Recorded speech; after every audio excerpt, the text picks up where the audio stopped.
pessoal, o nosso trabalho é sobre a importância da genética e evolução na área da saúde. Os componentes são Ana Carolina, Ana, Areli, que sou eu, Elisa, Gabriela, Gustavo, João Vitor e Larissa. Bom, nós sabemos que a genética ela vai proporcionar vários avanços em diversos campos, na biologia, na medicina, na agronomia, na veterinária, no meio ambiente e muitas outras áreas. Nessas últimas décadas, com o grande avanço da genética, tem permitido a melhor compreensão de certas doenças antes desconhecidas e o conhecimento de muitas outras.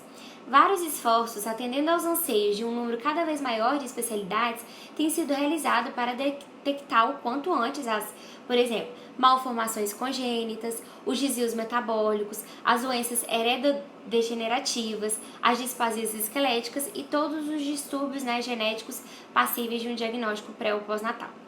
Atualmente, verificou-se que um grande e profícuo intercâmbio entre as várias especialidades médicas e as outras áreas da saúde, resultando aí em um saldo final extremamente positivo.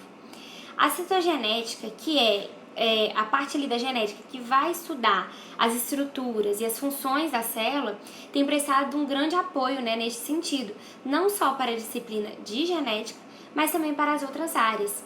Atualmente, a genética ela vai oferecer alguns benefícios, e eu vou falar alguns deles aqui. O primeiro, o esclarecimento diagnóstico de quadros dismórficos, observado no período ali neonatal, que é o intervalo de tempo entre o nascimento do bebê e os 28 dias de vida, através de uma realização de um estudo cromossômico. Um exemplo disso seria, por exemplo, o teste de pezinho, que vai detectar se a criança tem algumas doenças genéticas ali. A segunda, um grande auxílio nas análises de medula óssea e sangue, especialmente nas leucemias, mas também em outros tipos de câncer.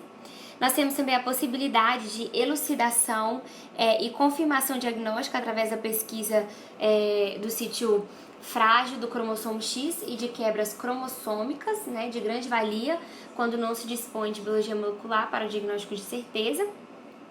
Nós vamos ter também o auxílio prestado no distúrbio da diferenciação sexual, ditando inclusive condutas como a extirpação das gônadas nas situações em que a presença de um cromossomo Y oferece riscos para o desenvolvimento de um gonodoblastoma.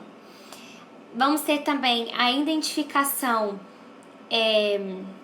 da origem de cromossomos marcadores impossíveis de serem identificados antes do advento da citogenética molecular.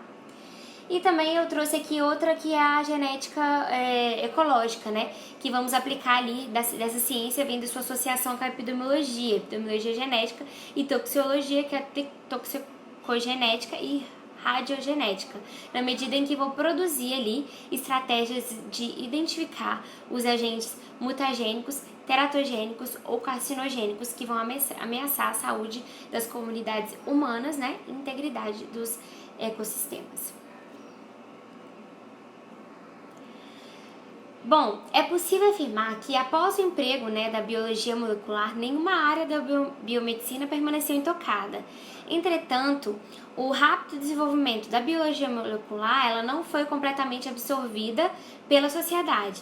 Assim, atualmente há uma grande preocupação com os aspectos médico-legais e éticos decorrentes do impacto provocado pelos avanços da biologia molecular, envolvendo até mesmo as companhias de seguro.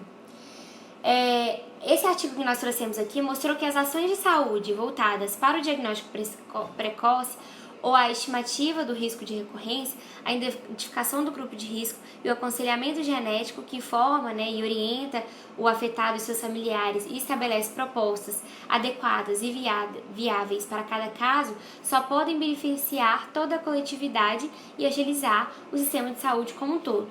Na medida em que essas ações elas vão abreviar o período gasto na formulação de diagnóstico e o tempo médio de internação, antecipando ali um tratamento adequado e impedindo também possíveis sequelas, reduzindo o custo, por exemplo, hospitalar. Na América Latina, a genética ela está atrasada em relação ao mundo industrializado, esse artigo comprovou isso, e há serviços privados disponíveis apenas para uma pequena parcela da população. A maioria nem tem acesso aos serviços preventivos e assistenciais básicos da genética. Aqui avaliou o Estado de São Paulo. No Estado de São Paulo, estimou-se que na estrutura do serviço público há necessidade de cerca de 20 centros especializados de complexidade terciária para o manejo e diagnóstico das enfermidades genéticas, né? Além disso, também estimou que sejam necessários 400 geneticistas clínicos para atendimento ambulatorial e aconselhamento genético. Dos 6.386 hospitais do Sistema Público de Saúde brasileiro, 149 são universitários.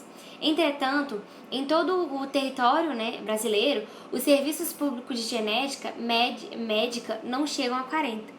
Dessa forma, o objetivo aqui desse artigo foi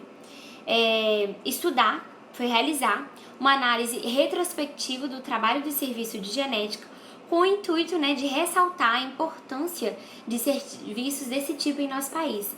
Além disso, o estudo também ele pretende chamar a atenção para o fato de que atos governamentais, divorciados de uma política adequada à saúde, podem, em longo prazo, causar prejuízos à população.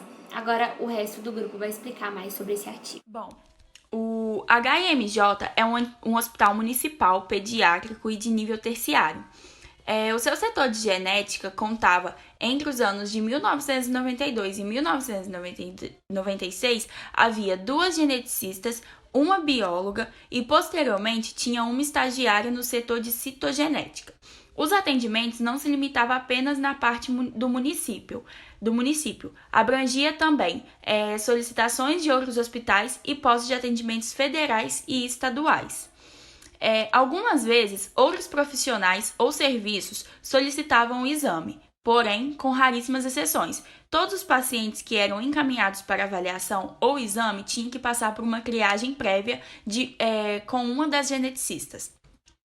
E após o encerramento das atividades do setor, o governo municipal ele não permitiu a consulta dos prontuários dos pacientes do serviço. E isso acarretou a exclusão ou a não inclusão de alguns pacientes por absoluta falta de dados. Então, o problema era que tinha falta de dados do paciente e a falta de integração desses dados na pesquisa. Bom, agora eu vou falar um pouco sobre os resultados. Entre o período de novembro de 1992 e fevereiro de 96, foram codificados cerca de 571 casos, onde todos eles puderam ter sido avaliados no setor de genética. Porém, só foram solicitados cerca de 358 cariótipos. E desses 358, 8 casos eles foram descartados, eles não puderam ser concluídos, porque em 3 havia má condições da amostra, em 2 casos os solicitantes vieram a óbito, uma pessoa ela não compareceu ao local para realizar o teste e em 2 casos houve uma repetição de cultura porque não houve crescimento. Cerca de 77% dos cariótipos eles foram solicitados por uma das geneticistas, 12% pelo endocrinologista, 6% pelo HMV-NC e 4% por outros profissionais ou serviços.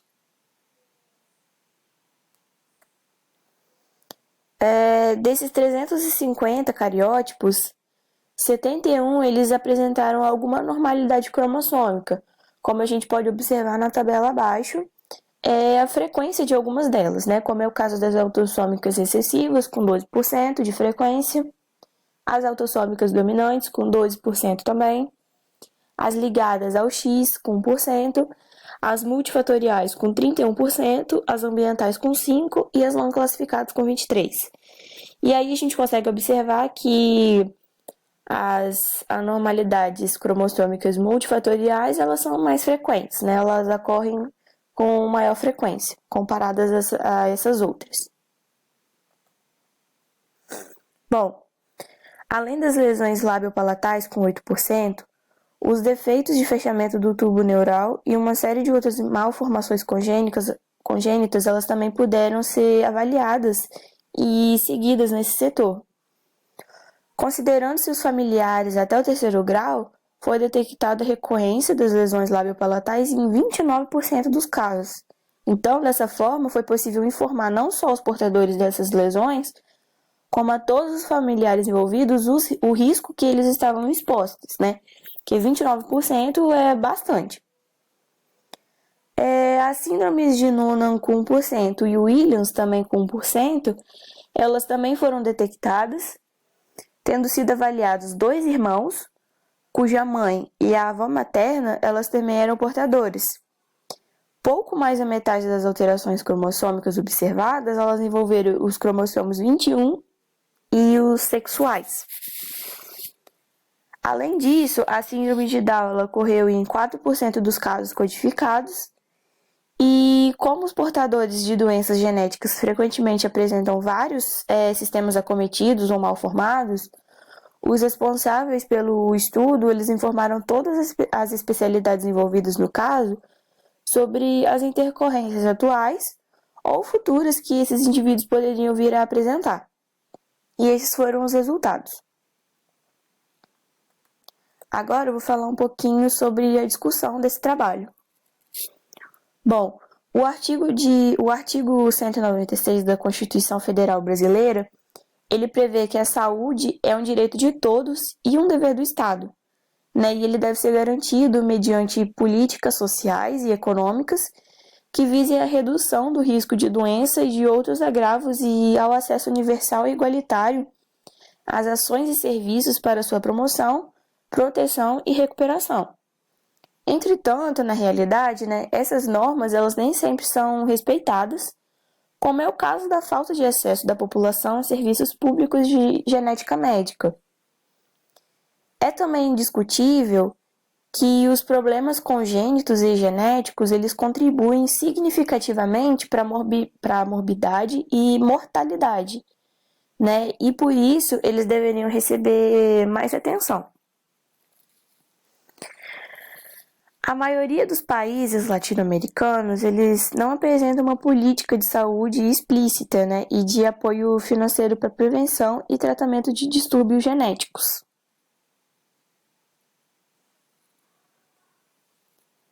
O caráter multidisciplinar de diversos grupos, por exemplo, o de intersexo, ele proporcionou maior efetividade, eficácia e eficiência dos objetivos propostos. Como, por exemplo, em determinados distúrbios foi possível estabelecer o prognóstico, a terapêutica e o manejo adequado antes que surgissem complicações ou lesões irreversíveis. E os casos eles eram analisados por um grupo de profissionais especializados, entre os quais se destacava a presença do geneticista, que é de extrema importância, porque ele conhece tudo de uma forma mais global, né, sobre o distúrbio genético em questão. Então, concluindo, a presença de um serviço de genética em centros médicos, além de minimizar as manifestações clínicas dos portadores de distúrbios genéticos, eles também melhoram a qualidade de vida, né, desse paciente, bem como também a de seus familiares. E eles também disponibilizam informações sobre os riscos de recorrência e evitam que ocorram erros de encaminhamento e desperdícios.